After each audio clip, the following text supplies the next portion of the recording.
cold, dark night, around 2 a.m, a young man and his father sat in a remote 24-hour diner waiting to be served. The older man, who was sadly, slowly going senile, had insisted on going out for some soup. Not having the energy to argue, the son took him out, for at least this way his father would be happy, and then he could get some peace and quiet. The waiter walked over, welcomed them to the diner, and then asked if they were ready to order, to which they replied they were. The waiter recommended for them to try the burgers. Best in the West, he said, with a smile that made their skin crawl. They declined and proceeded to order what they came for. The old man ordered tomato soup, and the son a coffee. When the waiter walked away, the son asked his father if he had thought the waiter looked familiar. Not surprisingly, the father said he had never seen him before. But why? He asked. The son proceeded to tell him that he thought he looked a lot like a man he saw on the news that was wanted for murder in another state, but he could easily be mistaken. This made the father quite uncomfortable, so he told his son to shut up and change the subject. Instead, the son then got up, told his father he was going to the bathroom and would be back in a minute. The father waited and waited. Almost 15 minutes had passed, and his son hadn't returned. He also hadn't seen the waiter again. Where was his son? And where was his soup? Just as he finished asking himself this, the waiter appeared with the soup. "Well, you took your time with that," the old man said. "I'm sorry, sir," said the waiter. "We had some issues in the kitchen." "Where's my son?" the old man asked the waiter. "Oh, I'm sure he's not far. I have a feeling you'll be seeing him really soon." And with this he placed the bowl down on the table with a smile that would have given anyone the creeps. The old man turned to his soup and then dipped his spoon in to take his first mouthful. As he lifted the spoon, something else came with it. Some glasses. What the hell? He thought to himself. A horrible chill ran through his body when he realized whose glasses they were. His son's. The old man looked across at the waiter and was overcome with rage when he saw the waiter's sickly grin staring back at him. He grabbed a knife, leapt out of his seat, and stabbed the waiter in the chest. The blade went straight through his heart, and while bleeding profusely all over the floor, he died. Right at this moment, the son appeared from the kitchen and screamed at his father, "No! What have you done? It was a prank! We were playing a prank!" The old man couldn't believe what he was hearing. A prank? But he's a... Oh my God, he thought to himself as the reality quickly set in. I've killed him. The father and son had to act quickly. They grabbed the body and decided to stash it in the cool room to buy them some time. They would then clean the floor and disappear as if they had never been there. Perfect, they thought. There were no witnesses and no one to stop them. Well, that's what they thought, until they slid back the door to the cool room and were greeted by a sight so shocking it made both of them wish they were dead. They had disturbed the waiter's brother, hard at work, making meat for burgers. The best in the West, apparently. Not that they would ever know.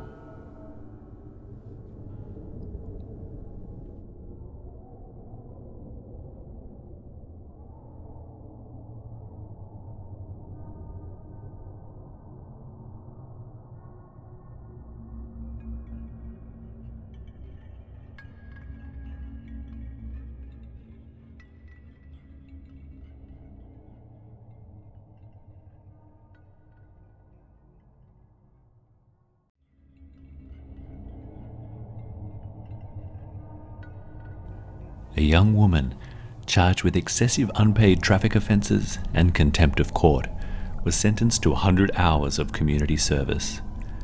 As part of her duties, it was mandated that she spend half her hours in the company of senior citizens. On this particular day, she was to visit an old man who lived alone in the city.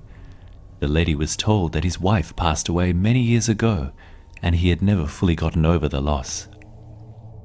She entered his house.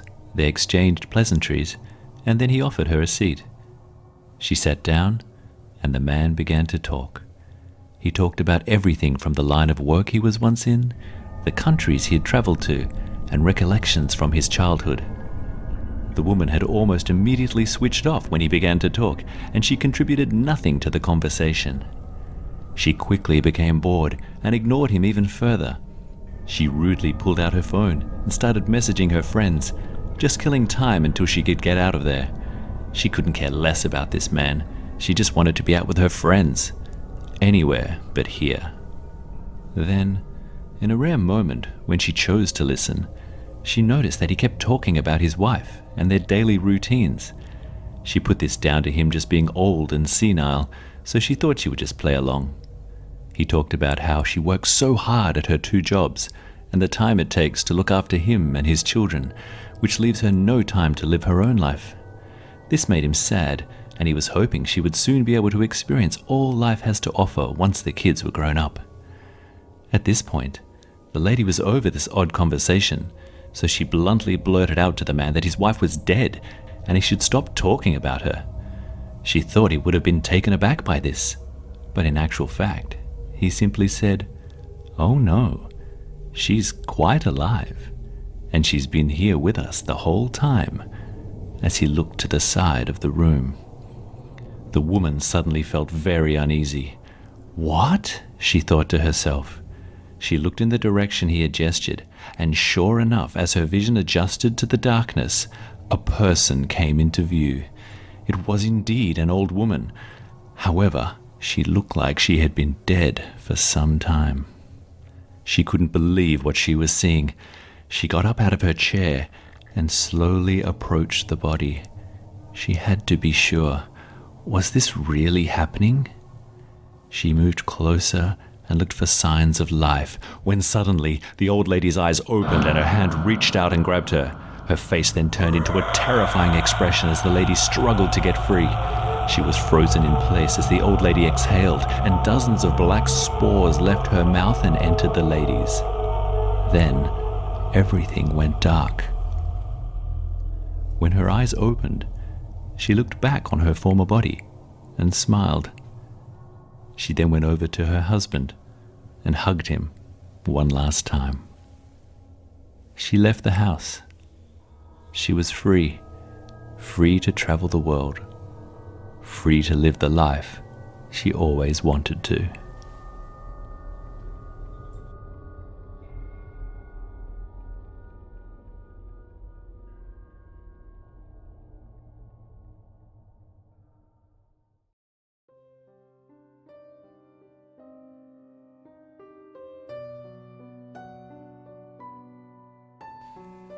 In New York City, hundreds of people pass away every single day. Some die naturally, some are murdered, and others take their own lives. Akin to other large cities around the globe, employees of the medical examiner's office are tasked with the transporting of the deceased from the scene of the death to the city morgue where an autopsy is performed, or directly to a mortuary where the coroner has determined on scene that an autopsy is not necessary. This is the story of one of those workers. Sarah and her co-worker from the medical examiner's office attend to several call-outs per day. Sarah has struggled with remaining impartial to what she encounters at each scene, as the removal of a body can be a very grim detail. Bloody and damaged bodies are bad enough, but badly decomposing bodies are much worse. These bear a unique and unforgettable odor and can often be bloated with maggots and other insects. At the end of each day, Sarah returns to her apartment, which is far from where she has spent most of her day. However, the scenes of what she has witnessed are at the very forefront of her mind. On this day, as with any other, she enters her apartment and switches the light on. She then heats up some food and tries to erase her mind of everything she has seen while she eats. She's never too successful at this though, as her mind begins to analyze each and every death one by one, thinking about the life the person led, their birth, their first day at school, their happy times, and sad. Try as she might to switch off, she fails.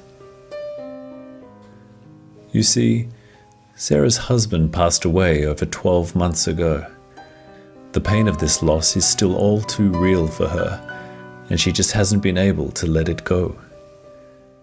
She showers for over an hour, letting the water run over her head and down her body, in a sense hoping that the hot water will take the sting away with it as it cascades over her and away, down the drain.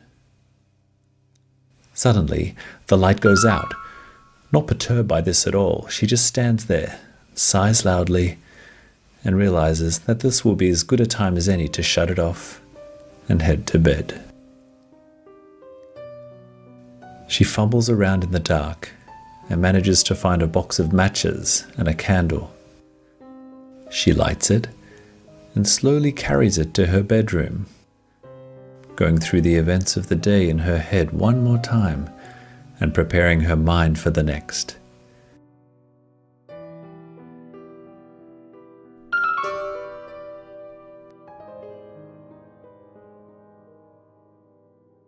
She goes to bed and has a broken, restless sleep, waking several times with the images of the dead and the face of her lost loved one.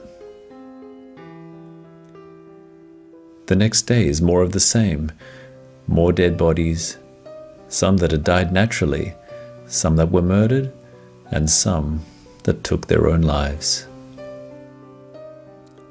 Upon coming home again, Sarah goes through her usual routine. She eats, showers, and then takes herself off to bed. However, this time, as she goes to switch the light out, she senses something in her doorway. Someone or something is standing right there. She switches the light back on, and it's gone. She's frozen with fear as she's certain that she just saw a little man standing in her doorway. She stares at the doorway and calls out. Nothing. Several minutes go by. She wants to run, but to where? She would have to go out that door regardless. She can't move. She can't remember when she last took a breath. As she exhales and slowly inhales again, she notices a hand at the doorway, and then a faceless head slowly comes into view from the side. Sarah pulls up her covers closer to her face as the little man enters the room and disappears out of her view. She stares off into the darkness, and then she sees him slowly come into view, rising up at the end of her bed. She looks closely and then can make out his face. It is indeed a little man. Sarah stares back at him from behind her covers, trying to scream, but nothing comes out. And he comes closer. He sits himself down in front of her, and then he speaks. He tells her not to worry. He won't hurt her. He just wants to talk. And over the next several hours, that's just what they do. They talk. They talk about all sorts of things. Her life as a child, her marriage, her husband's death, and how much she has struggled with her work and her life since his passing. Their conversation goes on late into the night, and by the end of it, she finds herself feeling so much better. So much better, in fact, that she sleeps all the way through until the morning, for the first time in over a year. Her day at work is once again nothing out of the ordinary. And when she comes home, she feels so clear and relaxed. She heads to bed and settles in feeling so comfortable and content. Just as she's dropping off though, she feels the presence of something behind her. She wakes, turns, and stares closely at a small envelope on her bedside cabinet. The shocking realization of what is about to happen to her is overwhelming. She replays the scenes of death in her mind. She now recollects that each and every one of them had the exact same envelope in the room, each and every time. She knew she was about to join them. She had made her choice, and she regretted it horribly.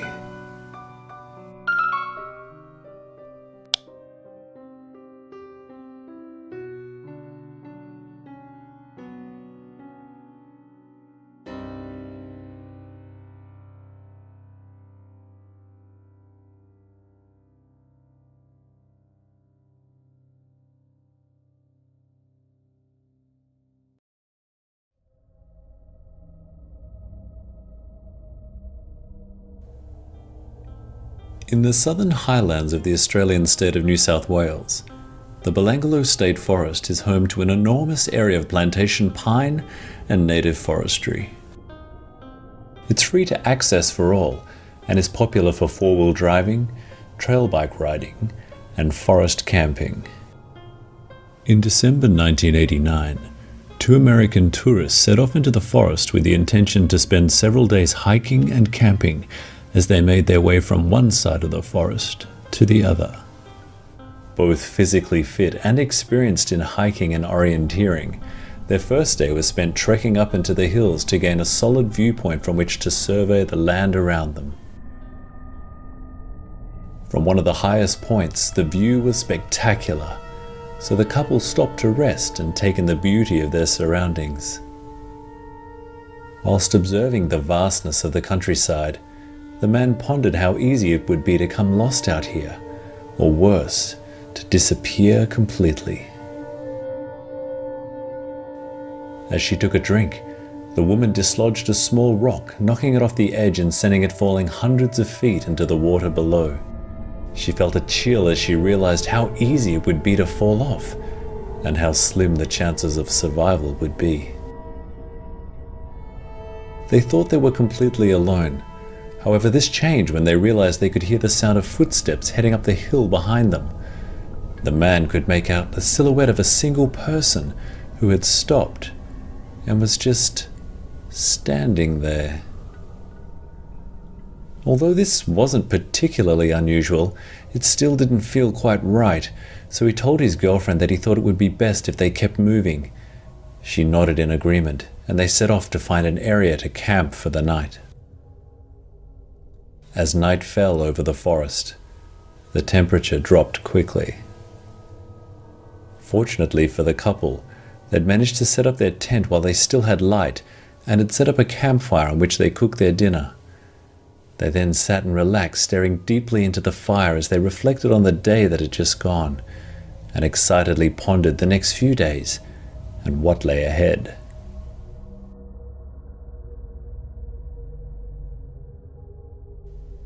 They soon retired to the tent and were asleep within minutes, thanks to the efforts of the day. The forest was at no time completely silent. There are dozens of nocturnal animals in Australia, and due to this, at night the forest comes alive with the sound of insects and marsupials. The couple felt quite comfortable sleeping to these sounds of nature and felt there were nothing particularly out of the ordinary, until the man was awoken by the sound of what he thought was crying. He leaned over to his girlfriend and asked her if she could hear it too. However, she was in a deep sleep, clearly undisturbed by this unsettling sound.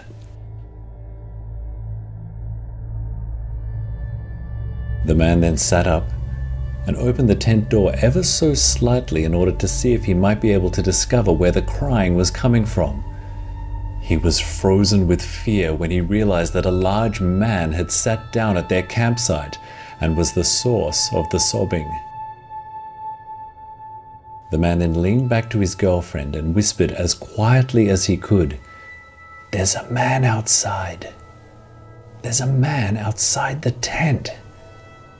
Even though he shook her, she did not stir, and he realized he would be better off leaving her to sleep until he figured out what to do next. He lay there silently in the dark for several minutes, listening to the stranger talk to himself, and slowly the sobbing subsided. The man then decided that this stranger was of no threat to them, as it appeared he was either lost or homeless. Either way, he needed help, or at least someone to talk to. The man then stepped out of the tent and spoke to the stranger. "Hello," he said, "are you lost?" "No," the man replied. "I just needed to sit and think for a moment. I saw that your fire was still smoldering, so I figured I would just sit here until I figured things out." "Oh," the man replied, "that's fine. What's the matter?" The man then sat down and spent the next few hours talking with the stranger. The stranger was at a crossroads in his life and appeared to be lacking the confidence to commit to the choices he had made. The man managed to convince him that any decision he makes would ultimately be the right one, and that sometimes it's better to follow your heart instead of your head. The stranger seemed re-energized by this and thanked the man for giving him the motivation he needed to continue. The night went on, so did the conversation, until the stranger decided it was time for him to leave, and so he did. The man returned to sleep in the tent and slept through, undisturbed until the next morning when he relayed the events of the night to his girlfriend. She thought that this was indeed very odd, and thought that he was making it all up, as she hadn't slept well at all due to the man's incessant snoring. The man laughed this off, and the couple went on with their hike, spending the next few days venturing deeper into the forest, followed by a few more days in the state capital Sydney, before boarding a plane home to America. On the flight home, the man's thoughts wandered back to the unusual meeting and conversation with the strange man in the forest. His girlfriend was adamant it didn't happen, and it was indeed so bizarre he was beginning to question the reality of it himself. 4 years later, late one night in a dive bar in Chicago, the man looked up at a local news broadcast only to be shocked by what he saw. The presenter was relaying information about a serial killer who had been sentenced to jail for 7 consecutive life sentences, one for each of his victims. The report told of the dates when the victims went missing, and a feeling of terror and guilt ripped through the man as he realized that the first victim would have been around the exact time he had met this stranger.